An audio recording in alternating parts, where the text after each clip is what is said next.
Pourquoi parle-t-on de premier craquement dans ce soutien? Voici les indispensables avec Aurélie Blanc. Bonsoir Aurélie. Bonsoir David, bonsoir à tous. L'Europe d'abord, quels sont ces craquements et où se manifestent-ils? Eh bien, on en a eu un exemple frappant ce week-end avec une démonstration de force samedi dans le centre de Prague, en République tchèque. 70 000 personnes ont manifesté pour critiquer le soutien de leur gouvernement à l'Ukraine. Ça représente l'équivalent de 450 à 500 000 personnes en France. Leur message, ne nous sacrifiez pas pour l'Ukraine. Allusion aux pénuries et à la flambée des prix. Écoutez l'une des leaders tchèques. Ukončit sankce, které poškozují nikoli Rusko, ale naše lidi, naše podnikatele a naši zemi a hlavně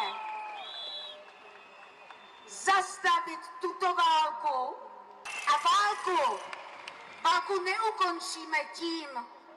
Cette manifestation était organisée à l'appel d'une coalition hétéroclite allant de l'extrême droite au Parti communiste. Les manifestants demandaient deux choses, la neutralité militaire pour la République tchèque et des contrats d'approvisionnement direct avec les pays fournisseurs de gaz, y compris la Russie.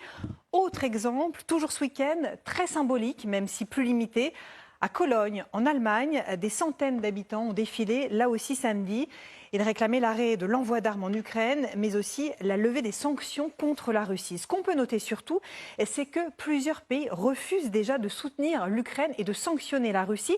La Hongrie de Viktor Orban, très dépendante du gaz et du pétrole russe, qui s'est encore rapprochée de Moscou par des contrats gaziers, ou encore la Bulgarie. Elle a changé de position au moment où elle a changé de gouvernement.